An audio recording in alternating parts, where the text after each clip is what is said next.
오늘은 추수감사주일입니다. 추수감사절이라고도 합니다. 농부들은 가을에 추수를 하면서 1년 동안 노동한 대가의 결실을 얻습니다. 그 결실로 얻은 농작물들을 거두어들이고 쌓아서 저장합니다. 그리고 그 곡식으로 1년 동안 먹고 살 수 있습니다. 유대인들은 이 추수감사절을 11월에 초막절로 지킵니다. 곡식을 저장하고 나뭇가지로 집을 지어서 그 안에서 7일 동안 지내며 절기를 지켰습니다. 오늘날 우리나라 교회에서 지키는 추수감사절은 1621년에 미국으로 건너온 영국 청교도 이민자들이 미국에서 첫 수확을 감사한 날입니다. 땡스 기빙 데이라고도 하죠. 농작물을 수확할 수 있도록 허락해 주신 하나님께 감사의 마음을 표현한 절기입니다. 보통 11월 셋째 주를 추수감사줄로 지키는데 이번에 우리 교회는 11월 첫째 주로 지키게 되었습니다. 그래서 예배 후에 맛있는 점심 식사와 또 마당에서 잔치가 마련되어 있으니까 여러분들이 즐기면서 또 감사하는 마음을 가지는 시간이 되었으면 좋겠습니다. 그래서 유대인들과 청교도들이 지켜왔던 이 기쁜 날을 우리도 함께 즐기기를 원합니다. 그리고 올 한 해 하나님께서 우리에게 주신 은혜를 생각하면서 감사하는 날이 되었으면 좋겠습니다. 오늘 말씀은 성경에서 감사에 관한 본문으로 가장 잘 알려져 있습니다. 여러분들이 주일학교에서 많이 들어봤을 법한 항상 기뻐하라, 범사에 감사하라, 쉬지 말고 기도하라 이 구절이 있는 데살로니가전서 5장입니다. 데살로니가 전후서는 AD 51년경 바울이 데살로니가 교회에 보낸 편지였습니다. 당시 미성숙한 신앙을 가진 교회 성도들을 올바른 신앙의 길로 인도하기 위함이었습니다. 또한 예수님의 재림을 앞두고 성도들이 거룩한 생활을 할 수 있도록 권면하기 위함이었습니다. 여러분들은 예수님이 재림한다, 예수님이 이 땅에 다시 오신다라는 말을 들어보았나요? 예수님은 십자가에서 돌아가시고 3일 만에 부활하셨습니다. 그리고 다시 하늘로 승천하셨습니다. 지금은 하늘 보좌 옆에 앉아 계신 예수님께서 이 세상의 종말 때 다시 오시는 것이 재림입니다. 강림이라고도 합니다. 우리 데살로니가전서 5장 2절 함께 보겠습니다. 제가 읽겠습니다. 주의 날이 밤에 도둑같이 이를 줄을 너희 자신이 자세히 알기 때문이라. 그런데 주의 날이 도둑같이 임할 것이라고 말합니다. 이렇게 예수님께서 이 땅에 갑자기 다시 오시면 거룩한 삶을 살지 않은 사람들은 심판을 받게 됩니다. 갑자기 오셔서 우리가 어떤 행동을 하고 있을 때 심판하게 되실지 아무도 모릅니다. 불신자들은 지옥으로 가게 될 것이고 신자들은 심판을 받습니다. 그리고 거룩한 삶을 살았는지를 보고 천국과 지옥 중 어느 곳으로 갈지 결정됩니다. 우리가 거룩한 삶을 살지 않는 것에 생각해 보기를 원합니다. 우리 로마서 1장 17절 보겠습니다. 함께 읽겠습니다. 시작. 복음에는 하나님의 의가 나타나서 믿음으로 믿음에 이르게 하나니 기록된 바 오직 의인은 믿음으로 말미암아 살리라 함과 같으니라. 우리는 이처럼 믿음으로 의롭다함을 얻어서 구원에 이르게 됩니다. 여러분들이 만약 믿음이 있고 구원의 확신이 있습니다. 그렇다면 여러분들은 구원을 받아서 천국에 갑니다. 그런데 믿음만 있다고 모두 천국에 가는 것일까요? 아니죠. 구원에는 우리의 행위도 포함이 되어 있습니다. 우리 신명기 7장 12절 보겠습니다. 함께 읽겠습니다. 시작. 너희가 이 모든 법도를 듣고 지켜 행하면 내 하나님 여호와께서 내 조상들에게 맹세하신 언약을 지켜 내게 인애를 베푸실 것이라. 우리가 율법과 계명을 지켜야 하나님께서 언약을 지켜주신다고 말하고 있습니다. 또 우리 에레미야 7장 5절에서 7절 보겠습니다. 제가 읽겠습니다.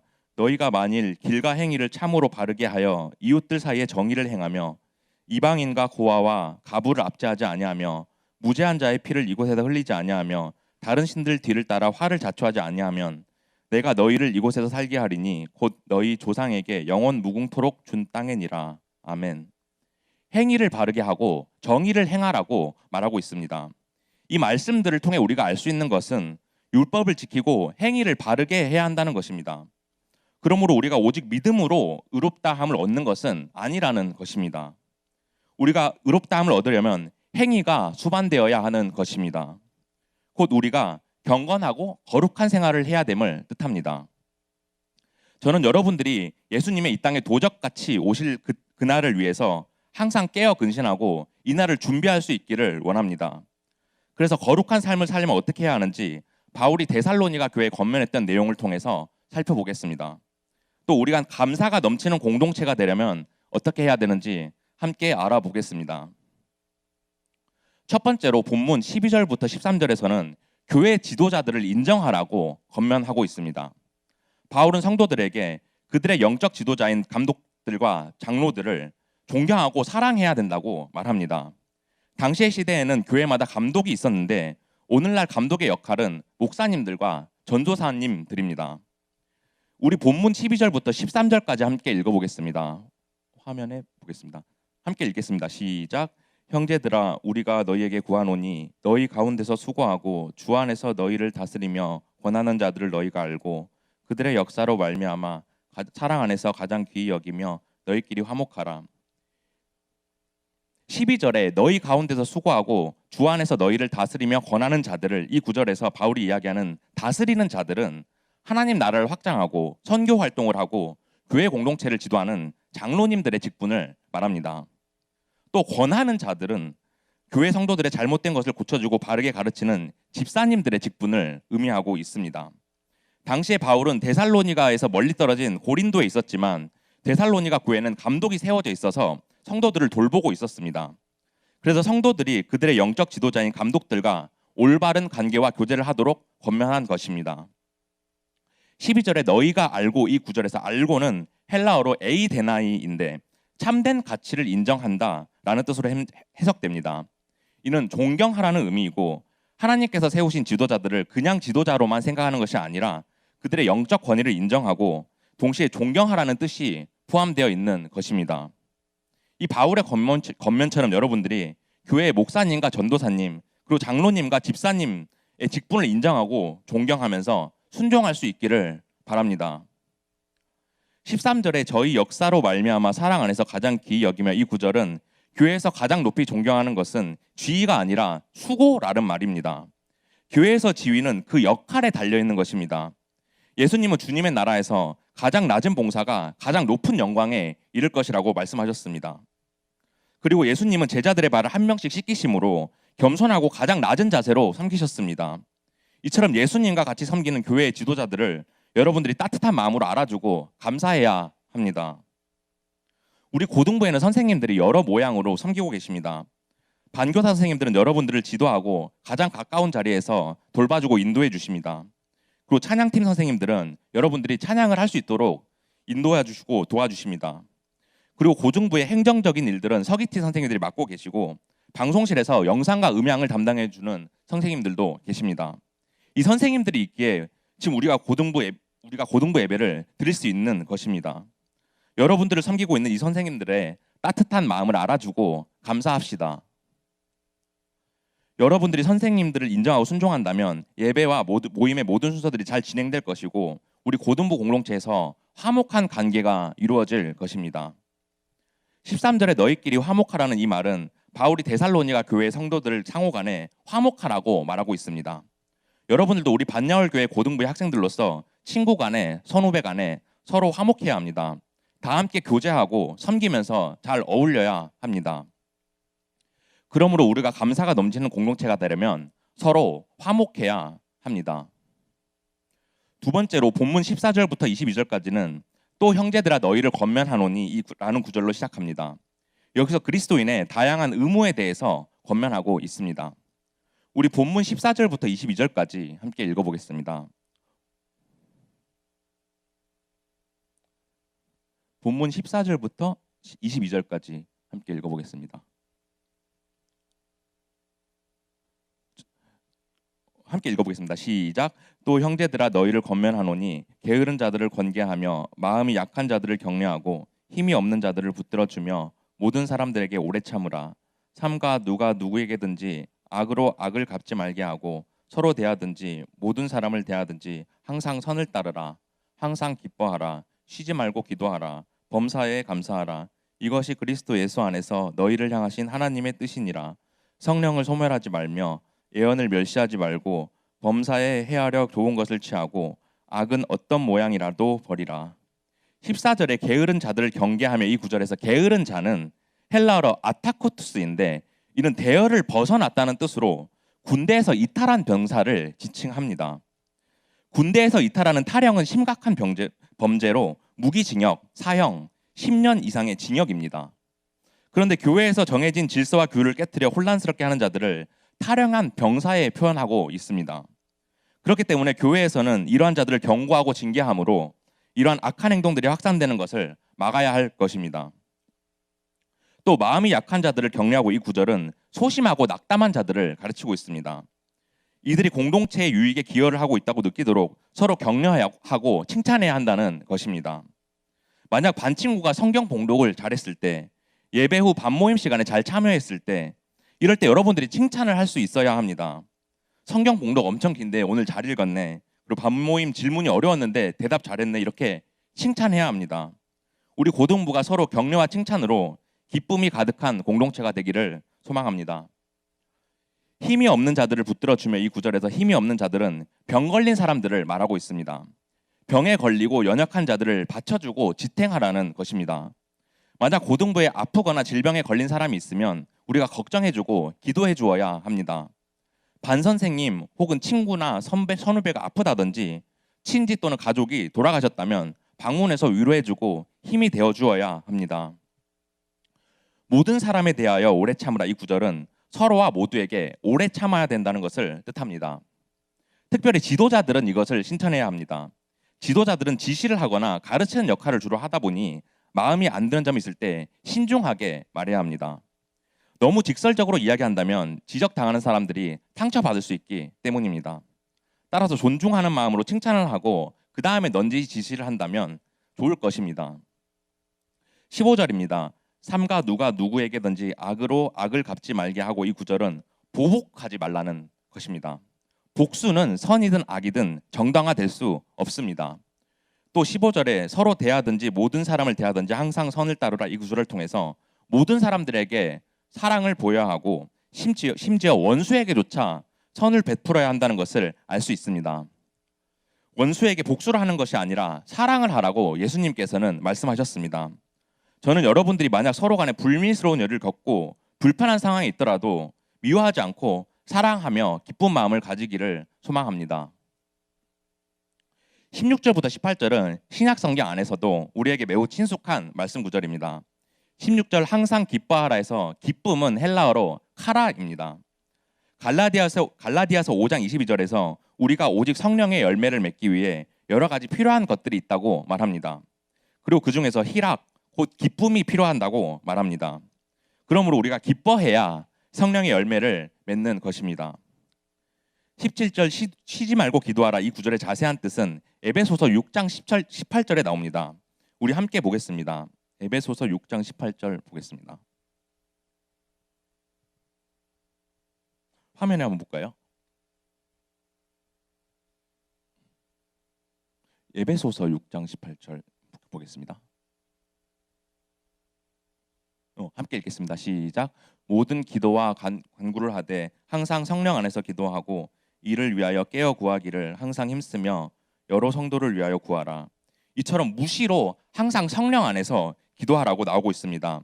이는 쉬지 말고 기도하라는 말씀 구절과 일맥상통하고 있습니다. 18절 범사에 감사하라는 모든 상황에서 감사하고 기도해야 한다는 것입니다. 감사는 기도와 밀접하게 연관이 되어 있습니다. 그렇기 때문에 우리가 기도할 때 하나님 감사합니다 라고 말하면서 항상 시작을 하는 것입니다. 항상 감사하며 기뻐해야 하는 것입니다. 이번 아특세에 우리 고등부 친구들이 많이 참석했습니다. 전출한 친구가 18명이나 되었었습니다. 새벽에 일찍 일어나는 것이 정말 힘들었을 텐데 참 대단합니다. 아마도 기도하는 시간에 각자의 기도 제목을 가지고 많이 기도했을 것입니다. 그런데 우리가 무시로, 즉 언제 어디에서나도 기도를 할 수 있기를 원합니다. 수능을 보는 친구들은 얼마 남지 않은 수능 날까지 공부가 잘 안 될 때, 몸이 안 좋을 때 수시로 기도합시다. 그리고 1, 2학년 친구들도 공부할 때나 학교 생활을 할 때나 힘든 것이 있을 때 그때 기도하기를 원합니다. 그래서 여러분들에게 하나님께서 응답 주실 때 기쁨이 가득하기를 소망합니다. 19절부터 22절은 예언적인 사역과 관련해서 여러 가지 권고가 나옵니다. 19절에 성령을 소멸치 말며. 이 구절은 당시 데살로니가 교회 성도들에게 신앙생활에 더 열심을 내도록 권면한 것입니다. 그래서 성도들이 거룩하게 삶을 살아서 건전하고 건강한 삶을 유지하도록 가르친 것입니다. 12절에 예언을 멸시하지 말고. 이 말은 당시 신약 시대에는 선지자가 성령의 목소리가 예언을 통해 전달되었습니다. 그리고 이 예언의 은사가 있을 때에는 그 말씀을 진지하게 받아들이고 무시를 하면 안 되었습니다. 하지만 당시의 시대에 비해서 오늘날에는 예언의 은사를 받는 일이 잘 없습니다. 그리고 21절에 범사에 헤아려 이 구절도 예언에 관해서 말하고 있습니다. 범사에 헤아리라는 뜻은 예언의 말씀에 대한 분별력을 가지라는 것입니다. 예언이 진짜인지 가짜인지 우리가 구별해야 한다는 것입니다. 예수님이 돌아가시고 제자들이 마가의 다락방에 모여서 기도할 때 하나님께서는 방언의 은사를 주셨습니다. 그리고 방언을 해석하는 예언의 은사까지 주셨습니다. 그런데 요즘에 거짓으로 방언을 해석하면서 예언의 은사라고 말하는 사람들이 있다고 합니다. 예언의 은사는 요즘에 흔하지 않기 때문에 우리가 분별력을 가질 필요가 있습니다. 22절에서 악은 모든 모양이라도 버리라, 이 말은 모든 악한 것과 악한 말을 버리라는 것입니다. 악한 말은 복음적 신앙과는 반대로 나아가는 말을 가리킵니다. 우리는 악한 말을 조심하고 말을 함부로 하지 않는 습관을 들여야 합니다. 불평은 불평을 낳습니다. 하지만 우리가 기뻐해야지 감사가 넘칠 수 있습니다. 긍정적인 마음으로 항상 즐거운 마음을 가지려고 해야 합니다. 하나님께서 우리를 택하신 것에 항상 감사하고 기뻐하는 삶을 살아야 합니다. 그러므로 우리가 감사가 넘치는 공동체가 되려면 항상 기뻐해야 합니다. 세 번째로 오늘 본문 23절부터 24절까지는 바울이 데살로니가 교회 성도들을 위해서 마지막으로 기도하고 있습니다. 예수님이 다시 오실 때까지 성도들을 거룩하게 지켜주실 것을 간구하고 있습니다. 우리 오늘 본문 23절과 24절 함께 읽어보겠습니다.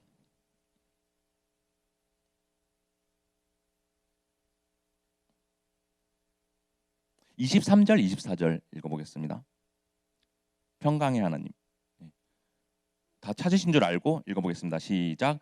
평강의 하나님이 친히 너희를 온전히 거룩하게 하시고 또 너희의 온 영과 혼과 몸이 우리 주 예수 그리스도께서 강림하실 때 흠 없게 보존되기를 원하노라. 너희를 부르시는 이는 미쁘시니 그가 또한 이루시리라. 23절에 너희로 온전히 거룩하게 하시고, 이 구절은 주님께서 재림하실 때 데살로니가 교인들이 거룩하게 되기를 바라는 기도입니다. 우리는 예수님이 언제 오실지 모르기 때문에 항상 거룩한 삶을 살도록 해야 합니다. 또 너희 온 영과 혼과 몸이 흠없게 보존되기를 원하노라, 이 구절은 그들이 완전히 거룩함에 이르기를 소망하는 것입니다. 그런데 여기서 영과 혼과 몸은 많은 논란이 된 구절입니다. 어떤 사람들은 인간의 몸이 영과 혼과 몸 이렇게 3요소로 구성되어 있다는 3분설을 주장합니다. 인간의 육체와 영혼은 쉽게 구별되지만 영과 혼을 구별하는 것은 부자연스럽습니다. 그러므로 3분설을 주장하는 것은 잘못된 것입니다. 또 동물이 혼은 있고 영이 없다는 말이 있는데 이것도 잘못된 것입니다. 동물은 인간의 영혼과는 다른 영혼이 존재합니다. 우리 주 예수 그리스도께서 강림하실 때 이 말은 믿음과 신앙을 가진 사람들이 예수님이 다시 오실 때까지 그들의 거룩함을 온전히 이루기를 원하는 것입니다. 이처럼 우리가 다시 오실 예수님을 기다리며 온전한 마음과 거룩한 삶을 살도록 기도하길 소망합니다. 24절에서 저희를 부르시는 이는 미쁘시니, 이 구절에서 미쁘다는 믿음직하고 확실하다는 것입니다. 하나님은 자기 백성을 부르시고 그의 부르심을 이룰 수 있도록 은혜를 베푸십니다. 또한 그가 또한 이루시리라, 이 구절은 하나님께서 자기 백성들이 거룩하도록 사역을 시작하셨고 그 사역을 완성하실 분이라는 것입니다. 우리를 선택하시고 구원하신 하나님께서는 우리가 거룩하게 생활할 수 있도록 이끌어 주십니다. 그렇기 때문에 우리가 거룩함과 온전함을 위해 기도할 때 우리가 점점 예수 그리스도를 닮아갈 수 있는 것입니다. 그럼으로써 우리가 온전한 영광에 이르는 것이 거룩함의 목적이고 하나님의 목적을 이루는 것입니다. 저는 여러분들이 바울의 겉면처럼 거룩함과 온전함을 위해 기도하기를 원합니다. 그래서 예수 그리스도를 닮아가며 하나님의 목적을 이루기를 원합니다. 그러므로 감사가 넘치는 공동체가 되려면 우리가 거룩하고 온전해야 합니다. 이제 말씀을 맺겠습니다. 사랑하는 고등부 친구들, 감사가 넘치는 공동체가 되려면 서로 화목해야 합니다. 서로를 섬기고 기쁨으로 교제하며 화평해야 합니다. 친구들과 선후배들 그리고 선생님들과 교제하며 감사함으로 나아가야 합니다. 또한 항상 기뻐해야 합니다. 우리에게 귀한 공동체를 허락해 주신 것에 기뻐하고 우리에게 은혜를 부어주신 하나님을 기뻐하며 감사가 넘치는 공동체가 되어야 합니다. 또 우리는 거룩하고 온전해야 합니다. 우리가 하나님의 말씀으로 살려고 노력할 때 우리에게 거룩함을 주십니다. 그리고 우리가 하나님의 은혜로 온전하여 지는 것입니다. 우리의 영과 육을 지켜주시고 간건케 하여 주십니다. 우리가 기쁠 때나 슬플 때나 항상 하나님을 붙들고 살아가기를 원합니다. 하나님의 은혜를 간구하기를 원합니다.